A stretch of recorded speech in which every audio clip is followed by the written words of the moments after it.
Coffee, chilled coffee లాగా coffee ice cream. ఇది espresso coffee chocolate. ఈ చాక్లెట్ ఇందులో వేసాను, కొంచెం elaichi powder, custard. Ice cream చేసుకుందాం. చాలా కొనుక్కోవచ్చు, but being creative matters a lot. మనం చాలా చేసుకోవచ్చు. నిన్న చేసుకున్న ట్యాంగ్ ఐస్ క్రీమ్ ఎక్కడ దొరకదు. It was little bit sour and sweet and very tasty. Hope this also will be tasty. ఇప్పుడు ఇందులో వేసేసుకుందాము.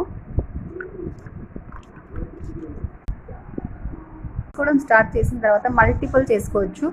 చిల్డ్ కాఫీ ఐస్ క్రీమ్, ఇది మిల్క్, ఇలైచీ powder, custard, sugar, espresso coffee chocolate వేసి మస్లో పెట్టాను. చల్లార్చి దీంట్లో వేసాను. Ice cream stick. Here we go. Matters అలాట్. ఇలా ఉన్నాయి, కొనుక్కున్నాయి, కానీ ఇది బాగుంది. Thank you for watching.